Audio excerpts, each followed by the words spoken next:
Mbak Puan, kalau kita bicara kaitannya dengan kegiatan, agenda beberapa hari atau beberapa bulan ke belakang kan lagi sibuk nih, tidak hanya kegiatan dalam sebagai ketua DPR juga, tapi juga kaitannya dengan safari politik yang kita tahu beberapa partai juga sudah sempat dikunjungi akhirnya oleh Mbak Puan dan teman-teman di partai.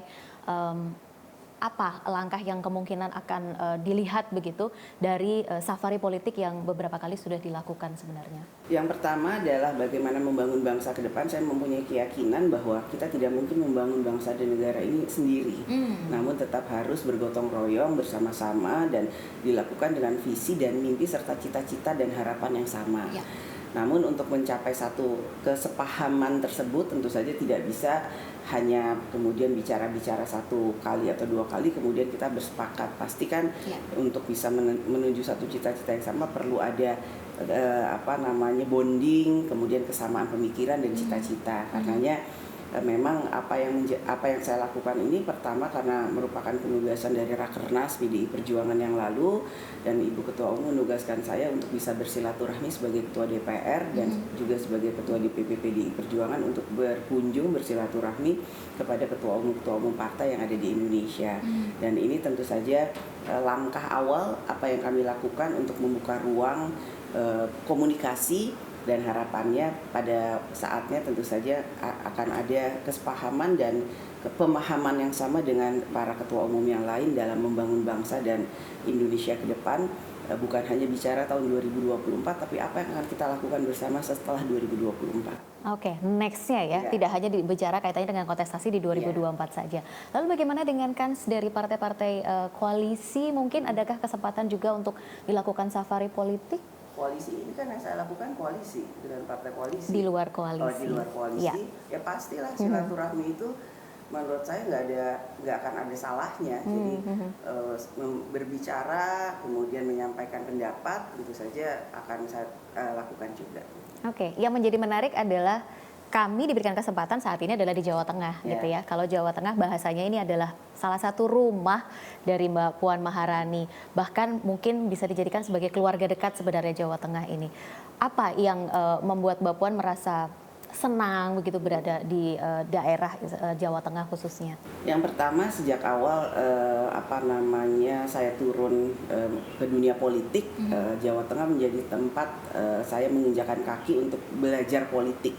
Itu mungkin tahun 2008 lah kalau saya bisa ngomong, bisa mengatakan awal, walaupun sebelumnya saya sering ke Jawa Tengah lah, tapi karena tahun 2009 saya mulai berencana untuk kemudian maju sebagai caleg atau calon legislatif dari Jawa Tengah. Ya mungkin disitulah saya sudah mulai turun ke lapangan, bertemu dengan masyarakat, mendengar aspirasi masyarakat, kemudian belajar apa yang menangkap keinginan dan aspirasi dari masyarakat. Karena kan bertemu dengan masyarakat itu tidak kemudian ansih, mereka akan mengatakan saya mau ini, saya mau itu, enggak. Kadang-kadang mereka diam, kadang-kadang saya harus menyapa dan mengatakan apa yang mereka inginkan, bahkan takut kadang-kadang, dan lain sebagainya. Makanya kemudian tadi saya mengatakan belajar, artinya belajar itu dalam tanda kutip bagaimana saya pun bisa tidak berjarak dengan mereka dan menangkap apa yang mereka rasakan.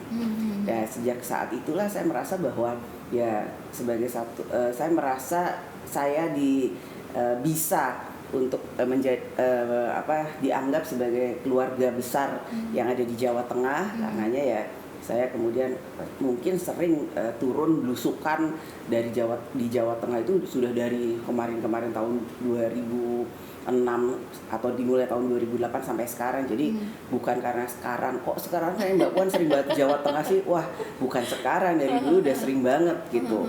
Ya hanya mungkin sekarang posisi dan kondisinya yang kemudian membuat sepertinya saya baru saja turun sekarang belusukan atau turun ke daerah-daerah.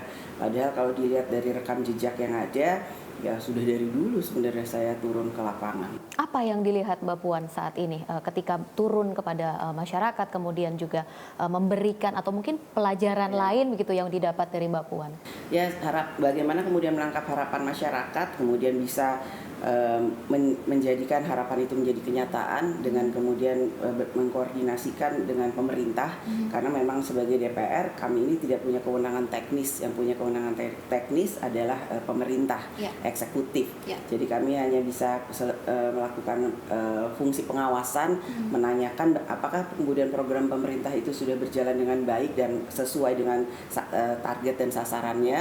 Kalau belum, apa yang harus dilakukan, apa yang menjadi kebutuhan mereka, ya tentu saja itu yang saya tangkap aspirasinya, kami kondisikan dan koordinasikan dengan eksekutif atau pemerintah untuk kemudian ditindaklanjuti menjadi satu hal yang lebih konkret di lapangan.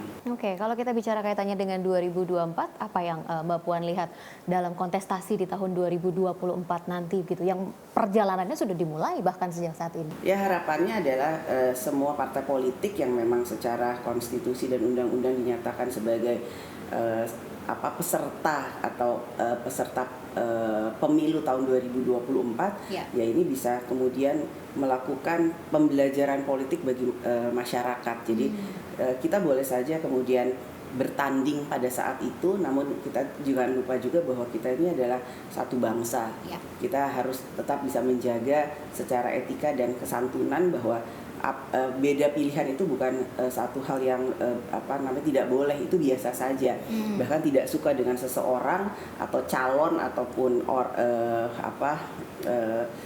orang lain dari beda partai itu juga tidak masalah. Tapi yang harus menjadi pembelajaran adalah kita itu adalah bangsa Indonesia, jadi beda politik dan beda pilihan akan menjadi masalah. Namun jangan sampai kemudian bangsa ini terpecah-pecah. Oke, ada juga yang menyuarakan dari sisi partai maupun juga dari sisi yang lain, 2024 itu ada presiden perempuan gitu. Gimana pandangannya? Kan kita sudah pernah punya presiden perempuan, kita sudah pernah punya wakil presiden perempuan, kita sudah pernah punya Menko perempuan, sekarang ada ketua DPR perempuan, bahkan kita punya menteri-menteri perempuan, kepala daerah perempuan. Jadi kenapa tidak mungkin? Artinya peluang itu masih ada ya? Harusnya bukan. Seberapa besar sebenarnya peluang? Bukan, tidak ada peluang.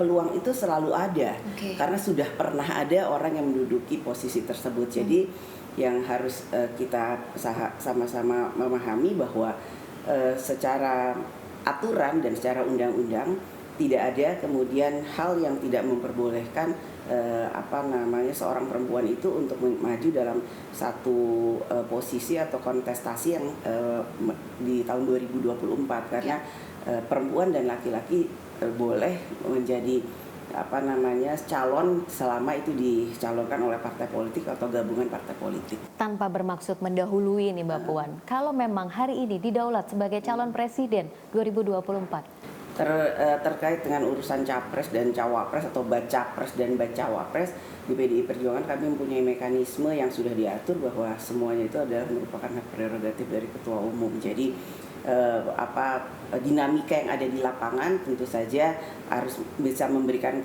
semangat bagi seluruh kader, simpatisan dan rakyat Indonesia yang kemudian sama-sama masih percaya akan PDI Perjuangan, namun keputusan akhirnya kami tetap menunggu kepada keputusan Ketua Umum Ibu Megawati Soekarno. Sudah adakah persiapan yang dilakukan mungkin oleh Mbak Puan? Oleh partai sudah pasti, oleh seluruh kader sudah pasti, yang pasti PDI Perjuangan siap untuk menuju kontestasi pemilu tahun 2024. Sudah mengerucutkah untuk bakal calon? Pastinya dalam pemikirannya Ibu Ketua Umum sudah, saya yakin, karena tidak mungkin seorang ketua umum yang penuh dengan pengalaman seperti itu kemudian tidak mempersiapkan atau sudah memikirkan kader atau calon terbaiknya untuk kemudian nanti maju dalam kontestasi 2024. Baik, kita tunggu nanti seperti apa persiapan ya. Perjalanan masih panjang sebenarnya ya.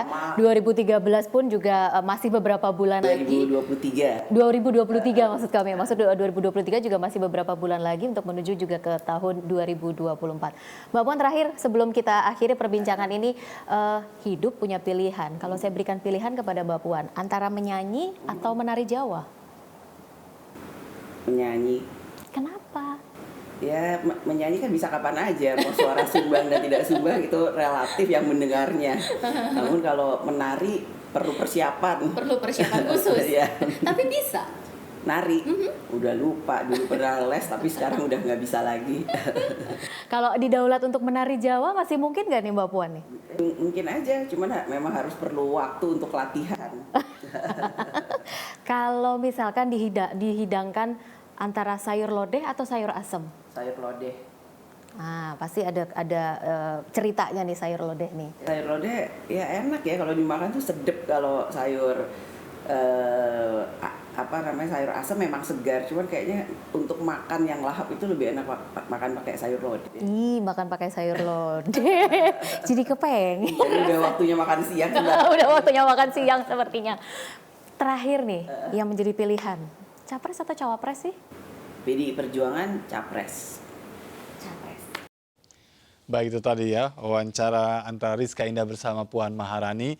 Dan pemirsa, usai sudah MNC News Prime hari ini. Mari berbagi untuk masyarakat yang terdampak bencana di tanah air melalui program MNC Peduli. Tetap patuhi protokol kesehatan. Saya Ajat Turatma, sampai jumpa.